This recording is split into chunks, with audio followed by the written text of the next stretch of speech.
Nous sommes avec Eric Bettens. Eric Bettens qu'on a eu l'occasion de rencontrer à l'occasion de son concert à la place Laure-Simon à Trasny, concert musical, musique de film, ayant pour thématique le pôle Nord et le pôle Sud.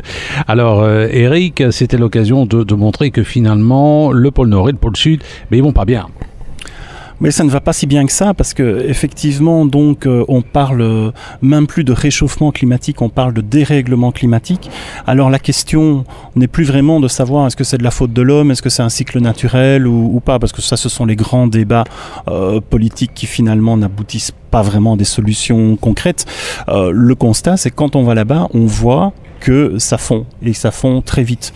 On est sur place, on voit un glacier, on voit une photo de ce même glacier il y a 15 ans d'ici, on voit qu'il a quand même beaucoup reculé. Donc là, il y a un état d'urgence qui est là, et il est temps de faire quelque chose. Oui. Cela dit, on dit l'influence de l'homme, il est clair que l'homme a certainement une influence, mais il n'est probablement pas le seul à avoir une influence. Il y a le magnétisme du soleil, enfin il y a les rayons du soleil, il y a le magnétisme de la Terre, il y a le réchauffement naturel, les eaux, etc. Mais enfin, l'homme peut éventuellement, à son échelle, intervenir quelque peu.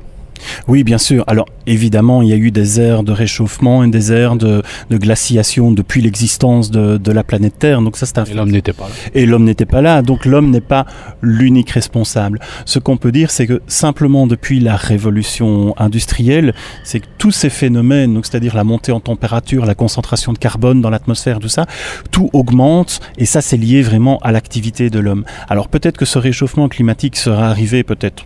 Oui, certainement plus tard, mais nous avons un impact. Et c'est pas au niveau uniquement du climat. La pollution a des impacts sur les animaux. Sur l'air de nos villes, si déjà on peut agir de telle sorte que l'air de nos villes s'améliore. L'air de nos villes, et puis donc dans les conférences que je fais avec les enfants, je leur parle du 7e continent. Il faut savoir que dans le nord du Pacifique, il y a un continent constitué uniquement de déchets plastiques et qui est grand comme 6 fois la France. Et donc ces plastiques-là, ils viennent des déchets qui sont jetés sur Terre en fait. Donc l'homme a quand même un impact, même s'il n'est pas le seul responsable. Nous sommes avec Eric Bettens. Eric Bettens, compositeur de notre région. Il a posé notamment la musique sur un film qui traite du pôle Nord et du pôle Sud et des problèmes liés à la pollution. Est-ce qu'un artiste peut intervenir? Est-ce qu'un artiste peut faire changer les choses? Ce serait vraiment bien, mais je crois qu'en tant qu'artiste, ce qu'on peut faire, c'est en tout cas faire passer un message avec un canal de communication différent. Voilà, essayer de donner un coup de projecteur ou donner une image et d'interpeller les gens autrement. Je pense que ça, c'est un peu le rôle des artistes dans ces grands débats que sont notamment le dérèglement climatique. Nous sommes avec Eric Bettens, célèbre compositeur de notre région, et avec lui on parle de ses projets. Tout d'abord, il y a un film qui va tourner un petit peu partout dans notre région, voire ailleurs, et qui évoque notamment les problèmes liés au climat. C'est un film ayant pour thématique le pôle Nord et le pôle Sud. Mais il y a d'autres projets en préparation, Eric? Alors oui, donc plusieurs projets en composition, et donc surtout un projet, donc après ce concert du vendredi soir, un projet de concert sur la place de Souvray, fin mai. Donc ce sera le 27 mai. Et donc là, ce sera la commémoration du puits minier le 6 Perrier. Donc ce puits a vécu plus ou moins 100 ans. Donc nous allons fêter en même temps les 150 ans de son ouverture et les 50 ou 60 ans de sa fermeture. Je dois vérifier la date exacte. Mais donc, il y a toute une série de manifestations qui se font déjà, des projections de films, des expositions d'objets de mineurs, enfin pour sensibiliser et mettre tout ce travail des mineurs en hommage. Et donc moi je m'occuperai du concert de clôture qui sera un concert son et lumière en extérieur sur la place de Souvray. Avec des musiques originales? Avec des musiques originales et des musiques existantes mais réarrangées pour l'occasion. J'ai envie de donner un côté assez industriel, notamment avec le bruit des chariots, le bruit des marteaux, ce genre de choses qui peuvent servir facilement d'instruments de percussion. Donc il n'y aura pas que des bruits de marteau, il faut se rassurer, mais j'ai envie d'utiliser un petit peu les sons qu'on entend dans la mine et d'induire ça dans ma musique. Nous sommes avec Eric Bettens, compositeur de notre région. Il est en train de préparer toute une série de projets, notamment à Souvray, sur la commémoration de la fermeture du Six Perrier. Alors d'autres projets, on sait bien que tu es un peu un artiste inspiré par les eaux, par la mer.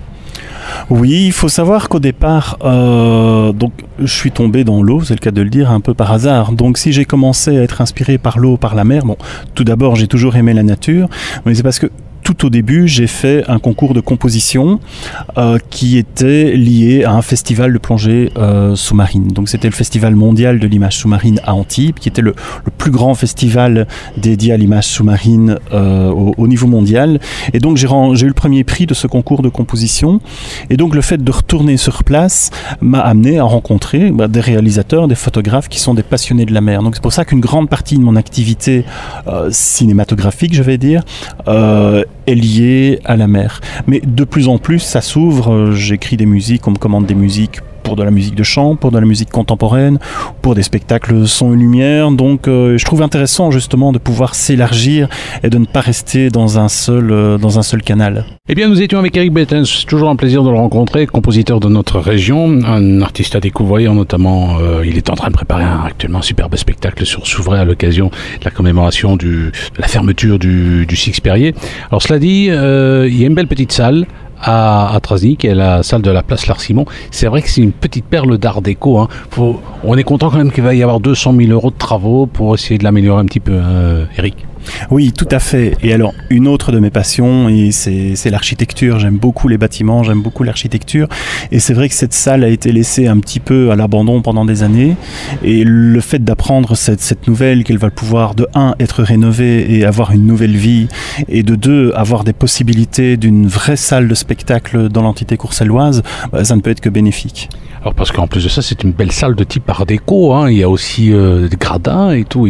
Il y a un balcon, hein. C'est vraiment il y a moyen de faire vraiment quelque chose. Hein. Elle a gardé son cachet. Elle a gardé son cachet, elle a gardé son âme. Bon, évidemment, il faut juste peut-être lui donner un petit coup de neuf, mais il faut en tout cas la laisser dans cet état et préserver justement tout ce qui fait cette caractéristique. Tu parlais des gradins, du côté art déco, donc tout ça, il faut le maintenir, bien évidemment. Alors, question, l'acoustique est bonne ? Alors ça on le saura tout à l'heure, vu qu'on va faire nos premiers tests tout à l'heure. Mais en tout cas, par rapport aux conférences que nous avons faites, l'acoustique a l'air très bien. Donc voilà, je n'ai pas vraiment d'inquiétude par rapport à ça.